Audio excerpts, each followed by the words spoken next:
The rain came down in steady, unbroken sheets, drumming against the roof of my old house on Union Street like a slow, tired heartbeat. I sat slouched in my worn-out armchair, the kind of chair that had molded itself to my shape over the years, watching. Fat raindrops chase each other down the window pane. They slid lazily over the glass, each one leaving behind a faint, wrinkled trail as if the world outside were slowly folding in on itself. The whole town of Milpitas seemed wrapped in Novembers, dull, heavy gray, and that gray had seeped into my own bones. My name is Baxter Harrington. I'm 78 years old, and the years have been heavier lately. 5 years back, I laid my Elaine to rest after 46 years of marriage. I didn't just lose my wife that day, I lost the center of my life. And in a way, I lost my daughter Paige too. Since Elaine's passing, Paige has looked at me less like a father and more like a bank account with legs. The shift was quiet, but sharp. No sudden fight, just the slow closing of a door I thought would never shut. My mornings have fallen into a strict, lifeless routine. 6 o'clock sharp, I wake up. 1 cup of black coffee. No sugar, no milk. I stand by the kitchen window and look out at what's left of Elaine's garden. I still keep it neat, weed the beds, trim the bushes, but the joy she had poured into it is gone. The flowers bloom without soul now, as if they miss her too. Truth be told, I think the same could be said about me and about this house. The coffee in my hand had gone cold before I even realized it. My mind had wandered again, back to places and people who weren't coming back. Thanksgiving was creeping, up on me like a shadow I couldn't outrun.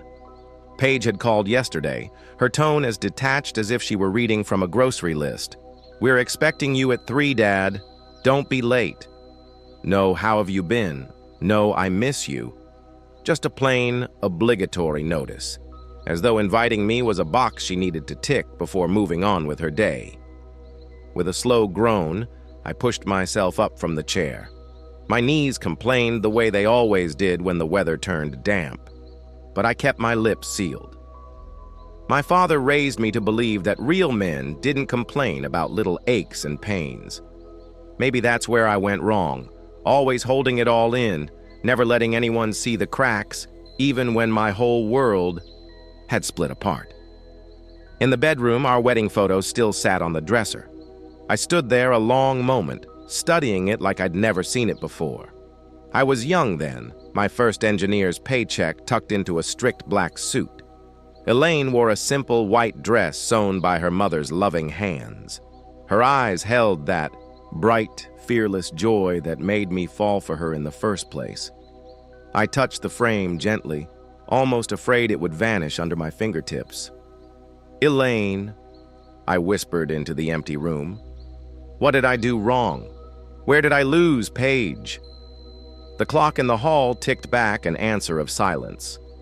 I turned toward the bathroom, catching my reflection in the mirror. The deep lines on my face had carved themselves in slowly over decades, but the eyes staring back, tired, yes, were still alive. For 35 years, I worked as an electronic engineer, designing microchips for a local company. I never got rich, but Elaine and I built a steady, decent life. We bought this house. We paid for Paige's education. We even helped her buy her own home when the time came. Back when Elaine was still here, Paige called every weekend. She brought the grandkids over at least once a month. The house was full of noise, and I thought, naively perhaps, that I was a happy old man with a loving family. But after the funeral, that warmth drained away like water through cupped hands. Calls became rare. Visits shorter, always with a request attached. "Dad, Christopher needs a laptop for college. You'll help, right? Dad, Lauren's car broke down. It's about $3,000 to fix. Dad, Oscar and I want to redo the kitchen, but money's tight." And I always said yes, not because I had to, but because it was the only way I felt connected to Paige anymore. Because deep down, I hoped that maybe, just maybe, one day she'd call just to ask how I was feeling. This morning, I got dressed more carefully than usual. I pulled my best navy sweater from the closet, the one Elaine had gifted me for my last Christmas with her. I ironed my pants, polished my old but reliable shoes. Thanksgiving might not feel the same anymore, but traditions still mattered to me. As I packed my things, my eyes landed on a photograph from the last family dinner we'd had before Elaine's passing. All of us were smiling then, Paige with warmth in her eyes, Oscar without his usual smirk, and the grandkids actually looking up from their phones. It hit me hard, wondering if Elaine had been the only reason those moments existed at all. I slipped an envelope of cash, $2,000, into my jacket pocket. A Christmas gift for the grandchildren. Christopher, 21 now, studying business administration. Lauren, 19, pursuing psychology close to home. I'd always done what I could to support their studies, just as I had for their mother. It was still early, but sitting alone in that quiet house had become unbearable. I decided to walk through Murphy Street Park before heading to Paige's. The rain had thinned into a mist, so I took my umbrella and stepped out into the cool air. The park was nearly empty, just a couple of dog walkers and 2 teenagers tucked under the gazebo, stealing kisses. I wandered along paths lined with bare-branched trees and thought about how I once dreamed of walking here with my grandchildren, telling them stories about my youth. But those days never came. The last time I saw Christopher and Lauren was 2 months ago at Paige's birthday dinner. Christopher excused himself after a quick hello, claiming to meet friends. Lauren was kinder, staying with me for 15 minutes before retreating into her phone. Oscar never hid his lack of respect. As a real estate consultant, he liked to remind me that you have to sell yourself these days, Baxter, as if a lifetime of honest engineering work was something to be looked down upon. The irony, of course, was that he lived in a house partly paid for with my help. I looped back to the bus stop. My eyesight had grown unreliable at night, so I'd sold my car 2 years ago. Paige had said it was smart, but her tone told me it was also inconvenient for her. The bus ride to her neighborhood was quiet, the streets of Milpitas blurring past. This town had been our home for 40 years, ever since Elaine and I decided it was the perfect place to raise Paige. When I stepped off 2 blocks from her house, my stomach tightened. Lauren answered the door. She looked so much like her mother had at that age. Brown hair, green eyes, but none of that warmth carried over. "Hi, Grandpa," she said flatly. "Mom's in the kitchen." No hug, no real smile. In the living room, Oscar sat glued to a soccer match, acknowledging me with a lazy nod. "Hello, Oscar," I said, removing my coat. "Ah, Baxter," he replied, eyes never leaving the screen. "How's your health?" The kind of question that was just a formality. Paige was in the kitchen, moving briskly between the stove and the counter. When she saw me, she frowned slightly. "You're early, Dad." "I thought I'd come early to help," I said. "Just stay out of the way." "I'm on a schedule," she sighed. I sat at the table, watching her slice vegetables. I remembered. Sunday mornings when we made pancakes together, laughing when my flips went wrong. Now there was a canyon between us. "Where's Christopher?" I asked. "College stuff. He'll be here for dinner," she said with a shrug. After a pause, I tried again. "Is there anything I can do?" "No," she replied, softer this time. "Thanks, though." I stepped out into the living room again, Oscar still watching TV, Lauren still absorbed in her phone. No one looked up. Quietly, I slipped into the backyard and sat beneath the old oak tree. The garden was perfectly trimmed, but it felt like a showroom display. None of Elaine's colorful chaos, none of her warmth. I pulled out my phone and scrolled through old photos. Elaine in the garden, grinning with a shovel in hand. Paige as a little girl on my shoulders, her laughter frozen in time. And the 3 of us in Yosemite, tired from the hike, but happy. When did everything change? What did I do wrong? or was it not about me, but that the world was different, more cold and calculating. The door opened, and Lauren came out onto the porch with a cup in her hands. "Mom said, you might want some tea," she said, holding out the cup. "Thank you, dear." Lauren shifted uncomfortably from foot to foot, clearly not knowing what else to say. "How was school?" I asked, trying to hold her back. "It's okay. A lot of work." "Are you still thinking about psychology?" "Yeah, I like it." The conversation wasn't going well. Granddaughter looked at her watch. "I have to go help my mom. I'll see you at dinner." And she left, leaving me alone with a cup of tea I hadn't asked for. I took a sip. Too sweet. Paige didn't remember me drinking tea without sugar. Time dragged agonizingly slow. I finished my tea and returned to the house where the bustle of preparing. For the holiday dinner was in full swing. Paige was ordering. Oscar was reluctantly running errands. Lauren was setting the table. "Oh, Dad," Paige said when she saw me. "We're almost ready. Christopher just called and he's running late." "Well, start without him." I nodded and took my place at the table at the very end, farthest from the hostess's seat. Symbolic. Oscar opened a bottle of wine and filled everyone's glasses but mine. "You can't have your medicine, can you, Baxter?" he said with fake concern in his voice.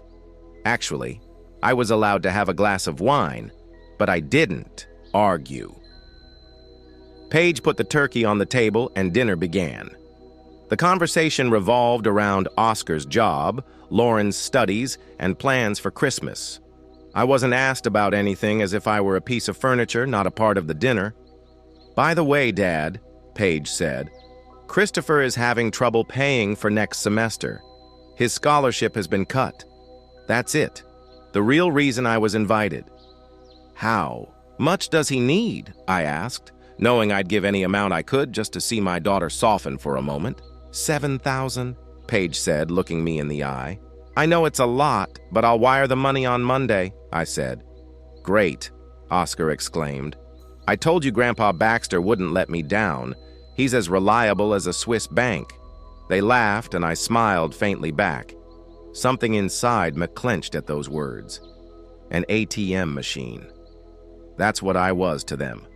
Not a father, not a grandfather, but a source of funding. Also, Paige continued, encouraged by my pliability, "Oscar and I are thinking about going away for Christmas. Maybe you could." "Sure," interrupted her. "How much would you need?" Paige said the amount, and I agreed again, even though I'd set aside the money to fix the roof on my house. That's the way I like it. Oscar raised his glass to Baxter's generosity. I looked at their smiling faces and thought, is this really all that's left of my family? People who only remember me when they need money? Suddenly, I felt a wave of bitterness and resentment rise, up inside that I had suppressed for so long. But I remained silent again. As always, the rain pounded monotonously on the roof of my house on Union Street. My joints ached more than usual in this weather, but I'd long ago gotten used to not complaining. Today was Thanksgiving, and I was to spend it at my daughter's house. Not that I was looking forward to it. I slowly put on my best sweater, the navy blue one Elaine had given me for our last Christmas together. I checked the envelope with the money for the grandchildren one more time and left the house. The bus stop was 2 blocks away, and my cane tapped measuredly on the wet sidewalk, counting down the steps to the inevitable. Paige's house stood in a row of similar 2-story structures. In the upscale Milpas neighborhood, the immaculately mowed lawn, the new SUV in the driveway, the seasonal wreath on the door, all of it screamed prosperity, which was largely provided by my regular gifts. Before pressing the bell, I took a deep breath. The door opened almost immediately, as if I'd been expected. Standing on the doorstep was Paige, wearing a perfectly pressed apron and a strained smile. "Dad, you're 10 minutes early," she said, instead of greeting me, glancing at her watch. "Hello, Paige," I said, trying not to show how much I was hurt by the warm welcome. The bus was ahead of schedule. She nodded silently and stepped aside to let me into the house. "Take off your shoes. We have a new rug in the living room," she said over her shoulder, heading for the kitchen. I carefully took off my shoes, hung up my coat, and walked into the living room. Oscar, Paige's husband, was sitting on the couch with a tablet in his hands. He didn't even look up when I walked in. "Hello, Oscar," I said, stopping in the middle of the room. "Ah, Baxter, you're here." He finally gave me a look. "Have a seat." "Not that chair. It's got a wobbly leg." I sat on the edge of the couch, keeping as much distance between us as possible. Oscar returned to his clipboard, immersed in some graphs. He worked as a real estate consultant and liked to emphasize how well-versed he was in finance, especially in my presence. "How's work going?" I asked, trying to start a conversation. "It's a volatile market right now," he replied, keeping his eyes on the screen. "But I've closed 3 deals this month, one of them for $1.5 million. He said it like he just announced a trip to the moon. I nodded, expressing the proper admiration. "Congratulations." "Yeah, it was a decent commission. Bought Paige a new kitchen appliance." He waved his hand nonchalantly toward the kitchen. "You probably noticed, right?" I hadn't noticed. I rarely noticed the material changes in their house because every visit was a psychological test of strength. Lauren, my granddaughter, came out of the kitchen. She was a real beauty. Long brown hair, green eyes, just like Elaine's. But there was a coldness in her gaze that wasn't typical of her age. "Hi, Grandpa," she said, sitting down in the chair across from him. "How are you doing?" A standard question asked without genuine interest, but I was glad for at least this show of courtesy. "Thank you, darling. I'm fine. How are your studies going? You're a sophomore now, right?" Lauren nodded, glancing briefly at her phone. "Yeah, I'm studying psychology. It's pretty interesting." "That's great." I smiled. "Your grandmother was interested in psychology too. She had a whole shelf of books. By the way, Grandpa, Lauren interrupted me. I wanted to talk to you about a summer internship. There's a very prestigious program in San Francisco, but it's paid. My mom said you might be able to help." "Oh, that's it." "Oh, sure. How much does this program cost?" I asked, trying to hide my disappointment. $5,000 for 8 weeks, she said, and there was an ingratiating note in her voice, but it's a really great chance for my future. It'll be easier to get a job later. "I'll think about it," I said. Even though we both knew I'd agree. I always did. "Thank you, Grandpa," Lauren exclaimed with a sudden enthusiasm that evaporated as soon as her phone vibrated. She'd momentarily forgotten. I existed, engrossed in texting. Paige's voice came from the kitchen. "Lauren, come help me with the salads." My granddaughter sighed, but obediently got up and went into the kitchen. I stayed with Oscar, who continued to ignore me, which was actually a good thing. The front door opened and Christopher, my grandson, walked in. At 21, he was a carbon copy of a young Oscar Tall, broad-shouldered with carefully styled hair and a confident smile. "Hello, everyone," he said, tossing his backpack to the floor. "Hello, Christopher." I rose to greet him. He looked at me as if he had just noticed my presence. "Oh, Grandpa, you're here already," he said, coming closer. "How are you?" "I can't complain," I answered. "How are your studies?" "It's okay," he shrugged. "A lot of work." It was the standard answer I'd heard from him for the past few years. No details, no real communication. Chris Oscar spoke up. "Show Grandpa your new app. Maybe he'll want to invest." I looked at my grandson in surprise. He stepped awkwardly from foot to foot. "It's just a student project. My friends and I are developing an app to deliver food from local restaurants." "Sounds interesting," I said. "I'd like to learn more." Christopher looked at me with some surprise, as if he hadn't expected genuine interest. "Really?" "Well, to make a long story short, we want to create a platform that brings together small family-owned restaurants that don't have their own delivery service. And how much do you need to launch?" I asked, already guessing where this conversation is going. We're estimating an initial investment of $15,000, Christopher answered, a glint of enthusiasm in his eyes. That's for app development and a basic marketing campaign. $15,000. I tried to hide my surprise. It was a lot of money, even by my standards. It's a good investment, Baxter, Oscar interjected. I've seen their business plan. With proper development, you can expect a 20% return in a year, I chuckled, inwardly. Of course, Oscar had already calculated everything. And of course, I wasn't seen as a grandfather to be invited to a family dinner, but as a potential investor. I'll think about it, I said, trying to sound neutral. Great. Oscar clapped his hands together. I knew you'd be interested. Smart money will always find a worthy use for it. I wanted to answer that it wasn't about smart money, but about wanting to support my grandson. But at that moment, Paige came out of the kitchen. Everyone to the table, she announced. Chris, wash your hands and sit down. The turkey's on the table. We went into the dining room where a festive table was set. Turkey, cranberry sauce, mashed potatoes, pumpkin pie, all the Thanksgiving stuff. But the atmosphere at the table was far from festive. I sat in my usual spot at the end of the table, farthest away from Paige, who, as the hostess of the house, took center stage. Oscar sat on her right hand, the kids on her left. I felt like an outsider, casually invited to someone else's party.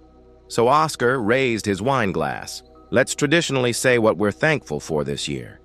Everyone raised their glasses. Oscar poured water for me, although I wouldn't mind some wine. I'm thankful for new clients in a growing business. Oscar began. This year, Paige and I were finally able to update the kitchen and plan a vacation to Hawaii. Paige smiled at him and continued. I'm thankful for me job for our kids going to good colleges and for having the opportunity to live the life we want. Not a word about family, about health, about simple human joys, only material goods. I'm thankful for the opportunity to study and for new acquaintances in college, Lauren said, not taking her eyes off the phone she had placed next to her plate. And I'm thankful for my startup and for having such a supportive family, Christopher added, giving me a meaningful glance. It was my turn.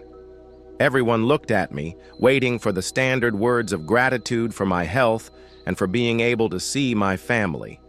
But in that moment, something inside me snapped. I'm grateful for the memories, I said quietly. Memories of a time when my family appreciated me for more than financial support. There was an awkward silence. Paige frowned. Oscar pretended not to hear, and the kids looked down at their plates. Let's get started, Paige finally said, breaking the silence. The turkey was getting cold. Dinner continued in tense silence. After my unexpected toast, Paige was carefully carving the turkey, arranging the meat on plates. Oscar was pouring wine, defiantly skipping my glass. Lauren was furtively checking messages on her phone, and Christopher was awkwardly picking at the tablecloth, avoiding my gaze. Family gatherings after Elaine's death had always been tense. But today, there was a special coldness in the air. My sincerity broke the unspoken rule of pretending that everything was fine, that we were a normal family, not a group of people bound only by blood and financial obligations. Who wants light meat? Who wants dark meat? Paige asked in a deliberately cheerful voice, holding her fork and knife over the turkey dish. I'll have the dark, Oscar answered quickly. Me too, Lauren seconded. I'm an omnivore. Christopher shrugged. Everyone avoided looking in my direction as if I were invisible. Finally, Paige turned to me. Daddy, light, please, I said quietly. She nodded and continued laying out the meat, starting with Oscar's plate, then moving on to the kids, and then to me. It was a small, almost imperceptible demonstration of the hierarchy in her house. But I noticed such details just like I noticed a lot of other things. The strange smiles, the looks Paige and Oscar exchanged when they thought I couldn't see. Lauren's ostentatious attention when it came to money. I looked at my daughter, trying to find that little girl who had once run happily toward me when I came home from work. That little girl who would ask me to tell her a bedtime story and fall asleep, clutching my hand tightly. When did she turn into this cold, calculating woman? What did I do wrong? Pass the gravy, please. Paige's voice brought me back to reality. I silently handed over the gravy boat, trying not to show how deeply these small acts of neglect hurt me. The conversation at the table was about Christmas plans, Oscar's job, and the kids' studies. As usual, I was not asked about anything. I was like a ghost at this celebration of life, physically present, but invisible to the others. Except when it came to money, they suddenly remembered I existed. "So, what about that $15,000 for Christopher's startup?" Oscar asked casually as he put on his second helping of mashed potatoes. "Have you thought about it, Baxter?" "I'm still thinking about it," I answered, trying to sound neutral. "What's there to think about?" Oscar grinned. "Your money's just sitting in an account, and here's an opportunity to really help your grandson start his own business. Isn't that what every grandfather dreams of?" "It's not about the money," I started, but Paige interrupted me. "Dad, you always said you wanted the best for your grandchildren. This is your chance to really help Christopher. Plus, it's an investment, not just a gift." I looked at Christopher, who was clearly feeling uncomfortable. "Grandpa, really, if you think it's too risky," he began, but Oscar interrupted him. "Don't be silly, Chris. Your grandfather's not poor. What else is he going to do with his money? Not take it to the grave?" I felt the blood rush to my face. This insolence, this discussion of my finances at the holiday table was the last straw. "I'm not dead yet, Oscar," I said quietly but firmly, "and I prefer to decide what to do with my money."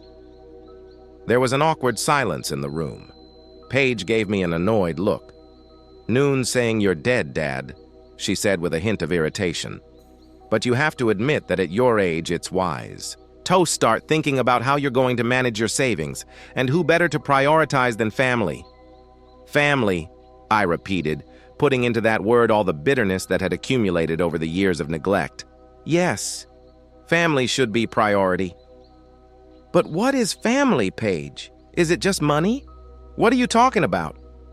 Paige frowned, pretending not to understand. "What I'm saying is that for the last 5 years since your mother passed away, you've only called me when you or the kids needed money. You've only invited me over on holidays, and that's just to keep up appearances. You never asked me how I lived, what I did, how I felt." "That's not fair," Paige objected. But there was a twinkle of guilt in her eyes. "I have my own life, my own worries. I can't think about you all the time." "I'm not asking to think about you all the time," I said, feeling my voice shake. "I'm asking to remember at least sometimes that I'm not just a funding source, but a human being. Your father." Oscar rolled his eyes, not hiding his irritation. "Let's not ruin the holiday with all this talk," he said. "This is Thanksgiving, not family therapy." I lowered my eyes to my plate in silence, realizing that this conversation was pointless. They didn't want to hear. They didn't want to see. Didn't want to change. Dinner continued in a heavy silence. Only occasionally did Oscar or Paige make an attempt at conversation, but it faded quickly.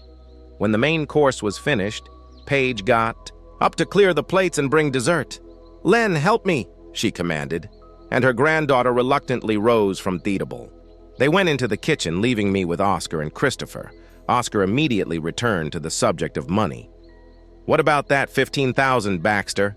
he asked, as if the last conversation hadn't happened. "We can make it official if you want. We'll draw up the papers, spell out the terms of repayment." I looked at Christopher, who was clearly uncomfortable. "Let's talk about this later, Oscar," I said. "Today is not a good day for business talk." Oscar snorted, clearly unhappy with my answer. Paige and Lauren returned at that moment, carrying pumpkin pie and a pot of coffee. I noticed Paige say something quietly to Lauren, and Lauren barely held back a laugh. Paige started cutting up the pie, placing the pieces on the dessert plates. She put a large piece on each of them, except for me. Then she went around the table, placing plates in front of everyone. "And this is for you, Daddy," Paige said, placing a plate in front of me with a strange expression on her face. I looked down and froze. It wasn't pieces of pie, but leftovers, bread crusts, nibbled chicken bones, leftover lettuce, and dressing. "What is this?" I asked, not believing my eyes. "Just what you deserve," Paige said, her voice ringing with the anger she'd probably been holding back for a long time. "You're accusing us of using you for money.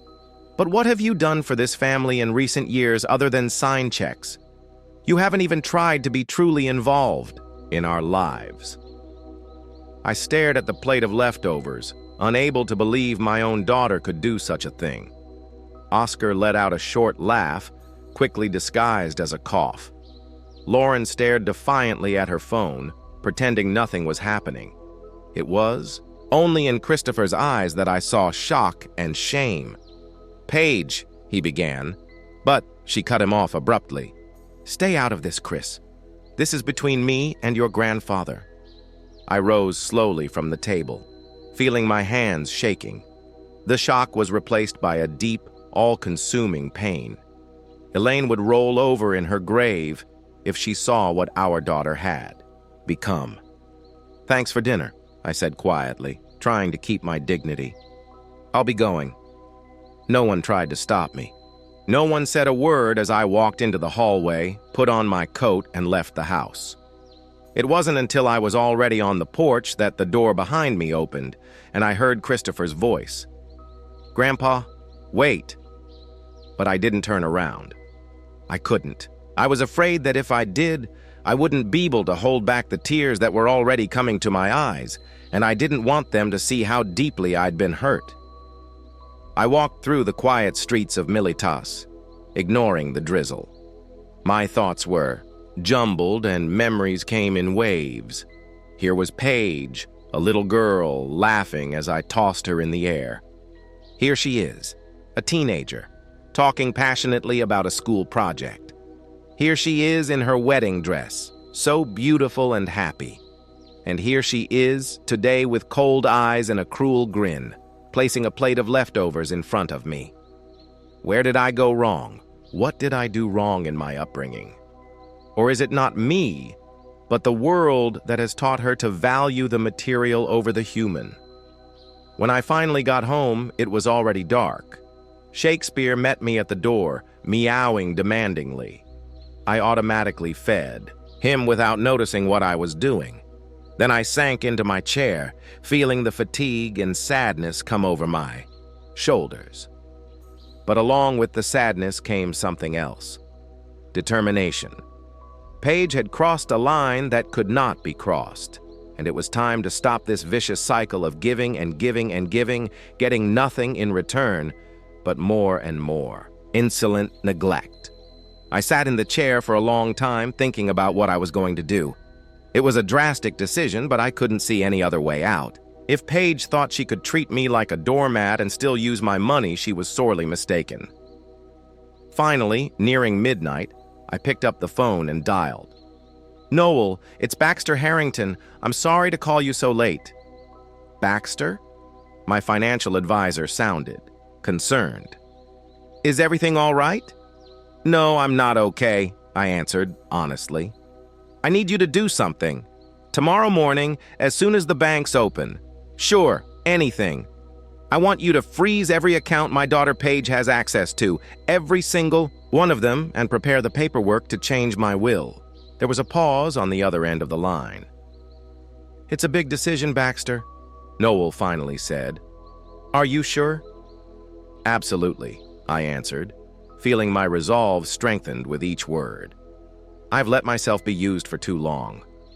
It's time to end it. "Okay," Noel sighed. "I'll do whatever I need to do.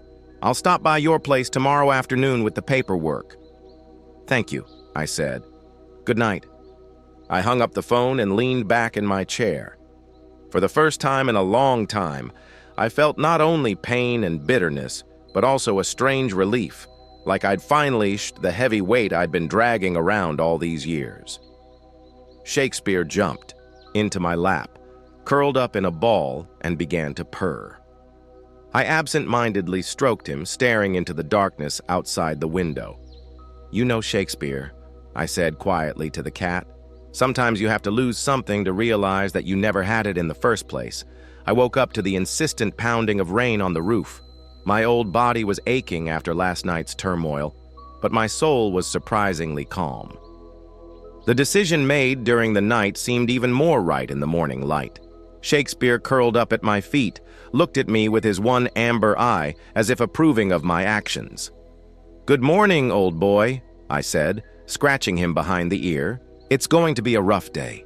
I took a leisurely shower, ate breakfast, and called Null to make sure he hadn't forgotten my request from the night before. "I'm on it, Baxter," the financial advisor assured me. "I'll be at your place around 3 with the paperwork."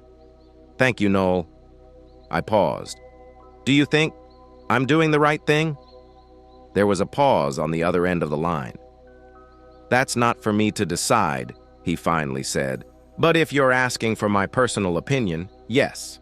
I think sometimes you have to be tough to protect yourself, especially when it comes to money and family. Those two things rarely go well together." His words made me feel a little better. Noel wasn't just my financial advisor. Over the years of working together, he had become something of a friend, one of the few people I could be candid with. After breakfast, I decided to take a walk. The day was chilly, but the rain had stopped and the clouds were slowly parting, promising a sunny afternoon. I walked leisurely through the familiar streets of Militas, thinking about how strange my life had turned out. When I was young, I had envisioned old age very differently. I thought I would be surrounded by a loving family taking care of my grandchildren, passing on my knowledge and experience to them. Instead, I became an ATM machine for my daughter and a distant old man for my grandchildren from whom I could get money for my studies or startup. How did that happen? I always tried to be a good father, worked late nights to make sure Paige had everything she needed, helping with homework, taking her to parks, reading books before bed. Maybe I was working too hard or not showing enough emotion. Elaine always said I was too reserved, that I should talk about my feelings more often. But I was raised differently, in a family where men didn't flaunt their emotions. I was so deep in my thoughts that I didn't notice the phone in my pocket vibrate. It wasn't until the vibration happened a third time that I pulled it out and saw a string of messages from Paige. They were all written in capital letters as if she was yelling, "Daddy, what's going on with the bank accounts? Why can't we withdraw? Money? Call me back right away." I took a deep breath.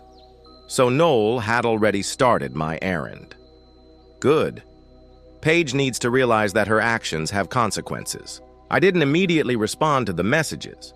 Instead, I continued my walk, reaching a small park where I like to sit in nice weather. There, I sank down on my favorite bench and prepared myself for the inevitable conversation. The phone rang almost immediately. It was Paige, of course. "Yes," I answered calmly. "Dad." Paige's voice sounded panicked. "What's going on?" "Oscar and I were trying to pay for a hotel reservation in Hawaii and the card wouldn't work. Then I tried to check our accounts and it turns out the access is blocked." "Is there some kind of bank error?" "It's not a mistake, Paige," I said in the same calm tone of voice. "I've ordered a freeze on all the accounts you have access to." There was stunned silence on the other end of the line. "You what?" Paige finally squeezed. "Out." "But why? How could you?" "After dinner last night, I've been rethinking a lot of things," I answered. "And I've come to the conclusion that our relationship needs some adjustment." "What relationship?" Paige's voice trailed off into a scream. "You froze our money over some stupid argument at dinner." "It wasn't our money, Paige," I corrected gently. "It was my money that I was letting you use. And it wasn't about the fight. It's about the plate of leftovers you put in front of me with the words, 'It's the only thing you deserve.'" Paige gasped. "It was just a joke. You took it too seriously." "A joke." I felt anger rising inside, but I forced myself to speak calmly. Humiliating my dad in front of the whole family is a joke. You know, Paige, I've been thinking a lot about where I went wrong with your upbringing. How you could grow up to be so, heartless. I'm not heartless, she was outraged. You just don't understand modern humor. Maybe I agreed. But I know when I'm being used, and for the last 5 years, ever since your mother passed away, you've done nothing but use me. You only called me when you needed money. You only invited me over on big holidays, and that was just for show. You never asked me how I lived, what I did, what I thought about. I have my own life, Paige shouted. I have my own family, my own worries. I can't think about you all the time. I'm not asking for all the time, I replied. But at least once in a while, I could remember that I wasn't just an ATM machine, but a living person. Your father. It's not fair. Tears came to Paige's voice. You've always been like this. Always making exaggerated demands. Never forgiving. Never forgot anything. It grinned bitterly. How easily she turned everything upside down, trying to make herself look like the victim. Paige, I've forgiven you for a lot of things. Too much. I gave you money when you asked for it, even though I knew you were just taking advantage of me. I kept quiet when you and Oscar discussed me like I wasn't even there. I tolerated neglect and indifference, but there's a limit. And yesterday you crossed it. And now what? Paige sounded angry, mixed with panic. You're going to leave your own daughter destitute. Don't be so dramatic. I said you have a job. Oscar has a job. You're adults and you're perfectly capable of supporting yourselves. You're just going to have to live within your means now, not spend my money on Hawaii and a new kitchen. What about the kids? Paige exclaimed. What about their education? You always said education was the best investment. I still do, I said. And if Christopher or Lauren come to me directly for help with their education, I'll think of a way to help them, but not another dime is going to go through you. You can't do that. Paige was getting hysterical. It's cruel, it's petty. You're getting back at me for some stupid joke. I'm not taking revenge, Paige, I said calmly. I'm just stopping letting you manipulate me. And by the way, I also changed my will. What? Her voice dropped to a whisper. Yes. I'm meeting with Noel today to sign the new documents. Most of my estate will go to charity. I'll leave a small amount to Christopher and Lauren, directly bypassing you, and you and Oscar will get nothing. There was silence on the other end of the line. Then Paige spoke, her voice cold and calculating. You're going to regret this, Dad. I'll contest the will in court. I'll prove that you were incapacitated when you made it. I know a psychiatrist who can prove that you have senile dementia. I felt a chill run down my spine. Is my daughter really capable of such meanness? You're bluffing, I said, but without much conviction. Not at all. Paige's voice was ringing with steel. I'm not going to let you ruin my family's future because of your senile whims. If you don't come to your senses and make things right, I will sue you. And believe me, I'll win. Who'd believe an old man who lives alone and talks to a cat? I felt my breath catching. How does she know about Shakespeare? I mentioned him only yesterday in passing. Is she really following me, or is this just a coincidence? Paige, I said, trying to keep my voice firm. You can threaten all you want, but my decision isn't going to change. I'm of sound mind, and any real doctor can tell you that. And if you decide to go down the road of perjury and bribing specialists, you risk losing not only your inheritance, but your freedom as well. You're bluffing, she repeated my words. Not at all, I answered in her phrase. I have a tape of last night's dinner, a hidden camera in the brooch your mother gave me, which I always wear on holidays. It shows you putting a plate of leftovers in front of me and saying those words. And now I have a tape of you threatening me. That was a lie. There was no hidden camera, but Paige couldn't know that, and I heard her draw in a sharp intake of air. Did you taped us without authorization? That's illegal. Maybe I agreed, but it's a lot less illegal than falsely claiming incapacity or attempting probate fraud. So, Paige, you might want to think twice before you start this war because, trust me, you're not going to win it. There was a heavy silence on the other end of the line. I could almost physically feel Paige frantically mulling over her options, trying to find a way out of the situation she'd suddenly found herself cornered into. "This isn't over," she said finally. "You can't just cut us out of your life." "I'm not cutting you out," I replied. "I'm just stopping letting you use me. If you ever want a real healthy relationship with me, no manipulation, no financial demands, just father and daughter, my door is always open. But as long as you only see me as a source of money, we have nothing to talk about. Don't play the victim." Paige was getting hysterical again. "You've always been like this. Cold, calculating, emotionally unavailable. Mom was the only one who could stand you. And now you've decided to take it out on us for all your complexes and failures." Her words hit me like a slap in the face. Is this really how she's seen me all these years? Cold and calculating? Me who gave everything so she wouldn't need anything? Me who worked overtime to pay for her better college? Me who supported her financially, even after she got married? "I'm sorry you feel that way, Paige," I said quietly. "But it just proves that we've really stopped understanding each other a long time ago. Maybe this distance is what we need to redefine what it means to be a family." "Family?" She laughed bitterly. "What family, Dad? You've always been a loner, even with Mom. You were more like a roommate than a husband, always in your circuits, your microprocessors, never had time for real intimacy, for conversation, for emotion, and now you're accusing me of being the same." I remained silent, not knowing what to say. Maybe there was some truth to what she said. I'd never been a particularly emotional person, never been able to put my feelings into words. But was Elaine really that unhappy with me? We'd been together for 46 years, and it seemed to me that there was a deep understanding between us that didn't need constant verbal affirmation. "Paige," I finally said, "we each have our own version of the past. I can't change your memories or feelings, but I can say anything. I've always loved you and your mother, even if I didn't know how to show it the way you wanted me to." "Loved?" she snorted.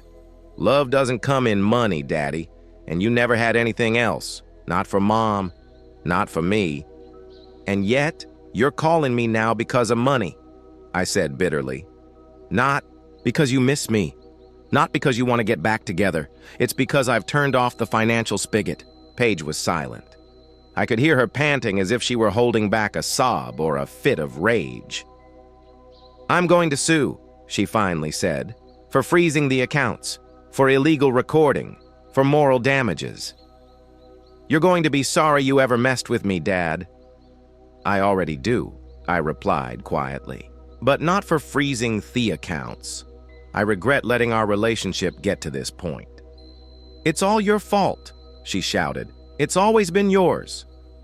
"Maybe," I agreed. "But now I'm trying to fix it, even if it's not the way you'd like it to be."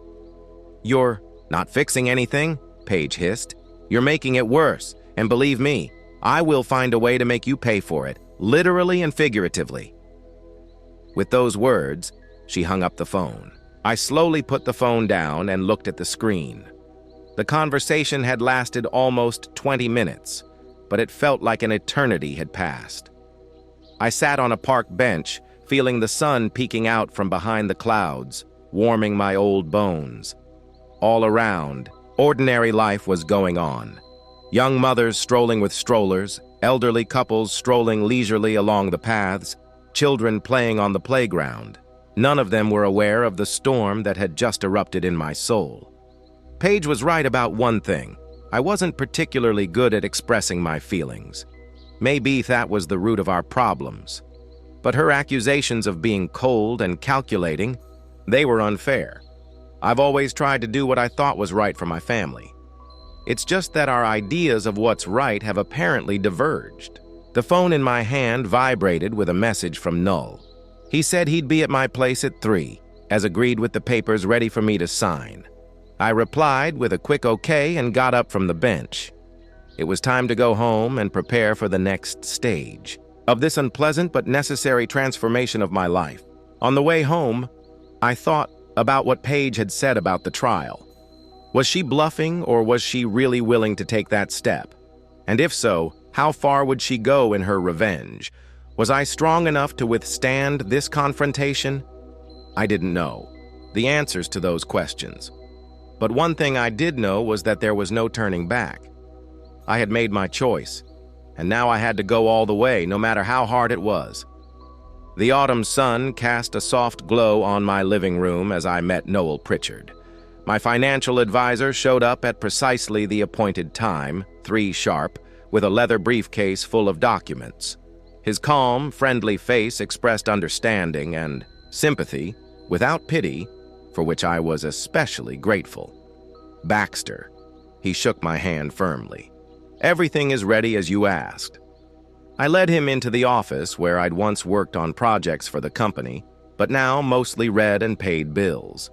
Shakespeare, wary of visitors, didn't run away this time. He must have sensed something important was going on. Coffee? I offered with pleasure. Noel nodded, laying out the papers on the table.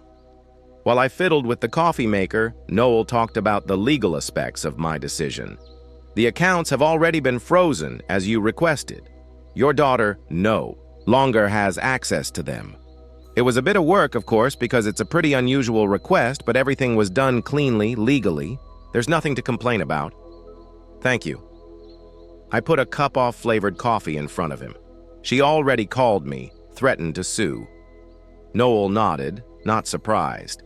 It was to be expected, but frankly, she has no grounds for a lawsuit. The accounts are in your name. You only gave her access. It's your right to revoke that access at any time. She implied that she might try to prove I was incapacitated. Noel snorted. Good luck with that. I've known you for over 15 years, and if anyone asks for my professional opinion, I'll confirm that you're in good health and of sound mind.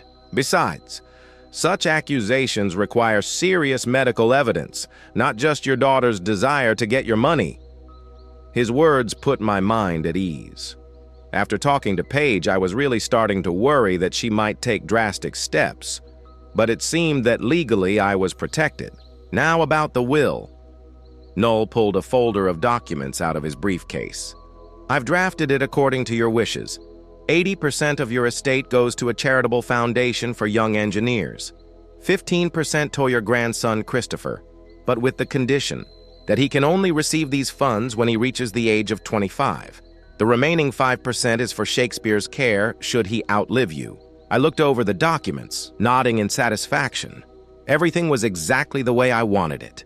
The Young Engineers Fund was particularly close to my heart. I'd once started out with a small scholarship myself, which had helped Meg get an education. Now I could help other talented kids who may not have had the same opportunities. What about Lauren? I asked, remembering my granddaughter. Noel raised his eyebrows. You didn't mention her during our conversation. Do you want to include her in your will? I wondered. Lauren wasn't overtly mercenary like her mother, but she wasn't particularly fond of me either. Our relationship had always been superficial, reduced to the standard phrases when we met and requests for financial help. No, I finally decided. Let's leave it at that. Christopher was the only one who'd ever shown any genuine interest in me as a person, not as a source of money.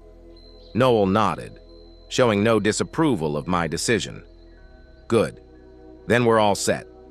All you have to do is sign these documents and I'll have them notarized today. I took the pen and stood still for a moment. Is this too drastic a step I'm taking? Wouldn't I regret it later?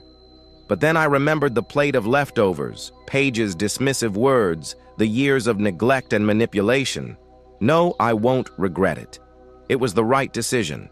With a steady hand, I signed all the necessary pages. Great. Noel gathered the paperwork back into the folder. It's official now. Anything else you'd like to talk about? I leaned back in my chair, feeling strangely relieved, as if a heavy weight had been lifted off my shoulders. Yeah, there's something else. I've decided to take a trip. Noel raised his eyebrows, interestedly. Really? Where to? Japan, I answered, feeling my heart grow warm just thinking about it. Elaine and I had always wanted to go there. We planned a trip for our golden wedding anniversary, but we didn't have time. Noel nodded, understandingly. That's a wonderful idea, Baxter. When do you plan to go? As soon as I have the necessary paperwork. 2 or 3 weeks, I think. I'd like to spend a month or 2 there if I like it. What about Shakespeare? Noel nodded at the cat, who was perched on the windowsill, watching us with interest. I made arrangements with my neighbor, Mrs. Chen. She's an animal lover and was happy to look after him. Plus, I'll pay her well. Sounds like a great plan. Noel finished his coffee and set the cup on the table. I'm happy for you, Baxter. Honestly, I've wanted to tell you for a long time that you let your daughter do too much. But I didn't think it was right for you to interfere in family matters. You were right. I sighed. I've let myself be used for too long, clinging to the illusion of family instead of recognizing the truth. Paige has long seen me as nothing more than a wallet on legs. Don't be too hard on yourself, Noel said softly. You did what you thought was right, and you're doing what you think is right now, too. After all, that's how life is supposed to be, by following your values and beliefs. I nodded gratefully. After Noel left, I sat in the chair for a long time, thinking about the changes that were coming. Strangely, I felt no fear or regret, just a quiet, calm anticipation of a new chapter in my life. The next day, I went to the travel agency. A young woman with a pleasant smile helped me find the best itinerary for Japan and book hotels. Are you traveling alone? She asked as I filled out the reservation form. Yes, I answered, and for the first time in a long time, that word didn't make me feel lonely. Just me. That's great, she smiled. Traveling on your own is a great way to discover yourself and enjoy your freedom, especially in a country as wonderful as Japan. I smiled back, feeling a forgotten sense of anticipation stirring inside me. The last time I had experienced something like this was when I was young, when I was just starting to work on new projects full of uncharted possibilities, when I got home.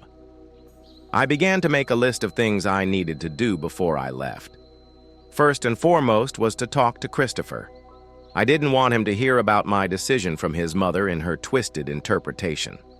Dialing my grandson's number, I was more nervous than when I'd signed the new will. What if Paige had already turned him against me?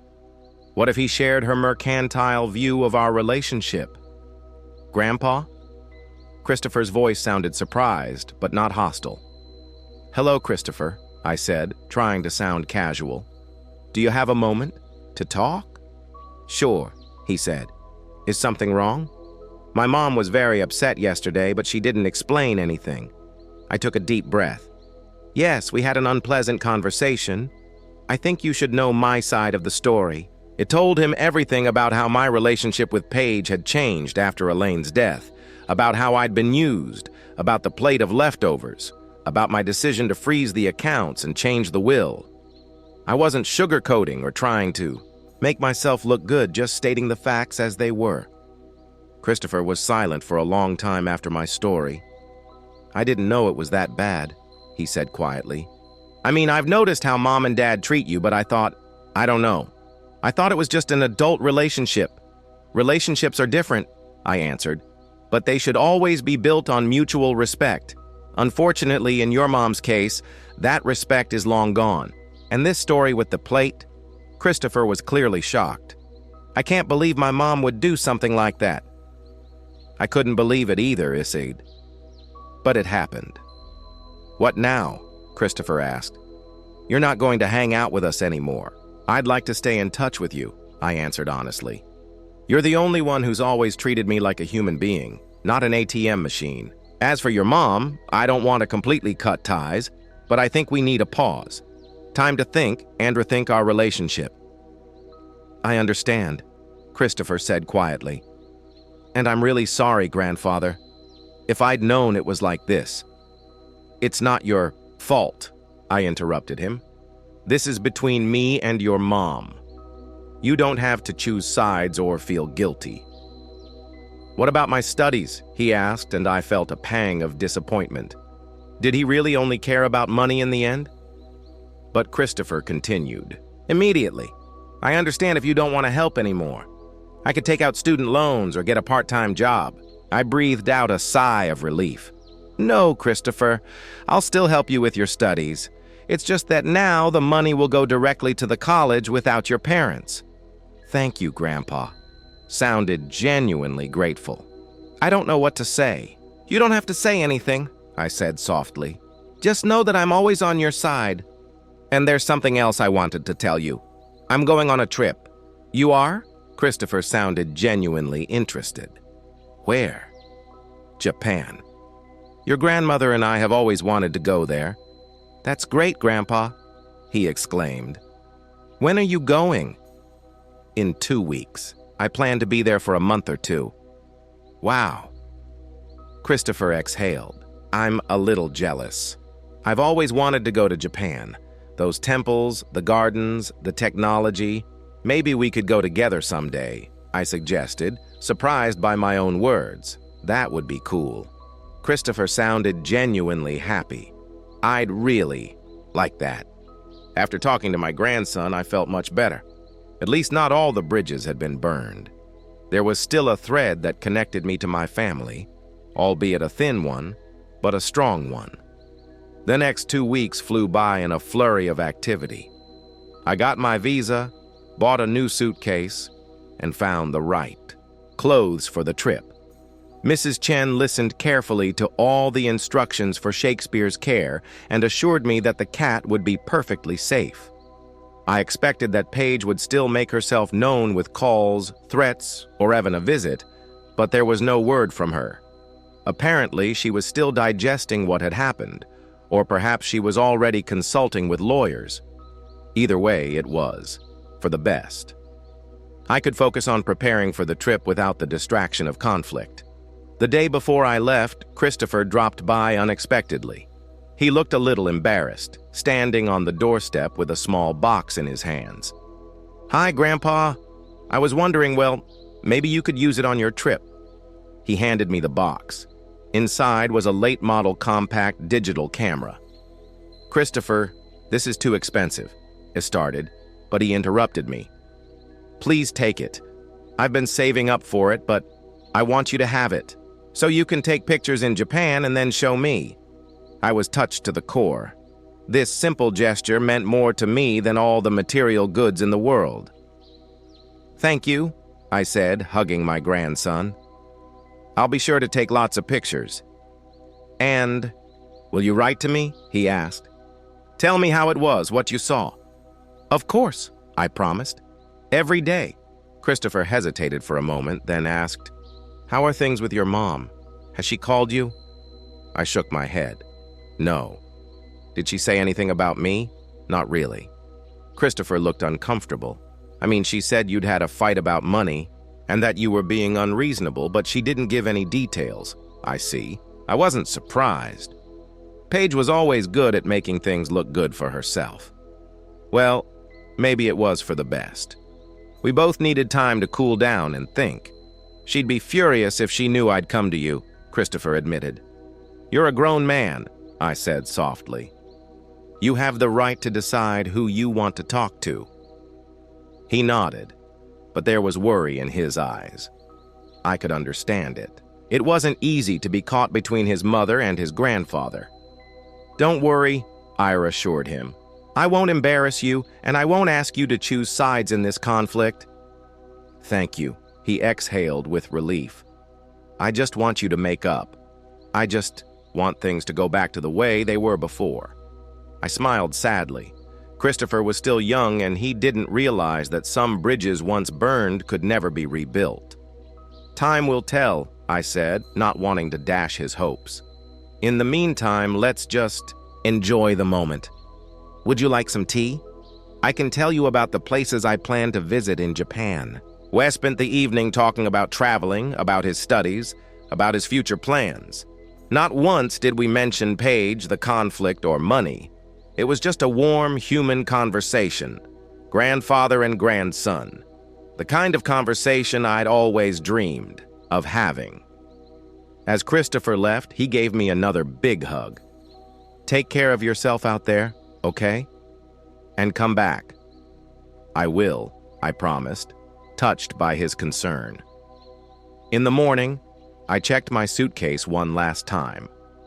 Of stroke, Shakespeare, who seemed to understand that I was leaving and rubbed against my legs with special insistence. "I'll be back, old boy," I told him. "Mrs. Chen will take care of you." The cab arrived on time. I closed the door of the house, feeling a strange mixture of sadness and anticipation. Part of my life was still here. The memories, the habits, the routine. But something new, unexplored, was waiting ahead. On the way to the airport, I thought about how dramatically my life had changed over the past weeks. I had gone from being an uncomplaining ATM for my daughter to a man who had finally taken his fate into his own hands. It was painful. It was difficult, but it was necessary. I didn't know what the future held. Would I ever make up with Paige? Would I meet new friends? Would I find new hobbies? But one thing I knew for sure, I wasn't going to let myself be manipulated anymore. I wouldn't let myself be used for money. I would not allow my dignity to be violated. At the airport, I turned on my phone one last time before boarding. There was one new message from Christopher. "Have a safe trip, Grandpa. Looking forward to your pictures and stories.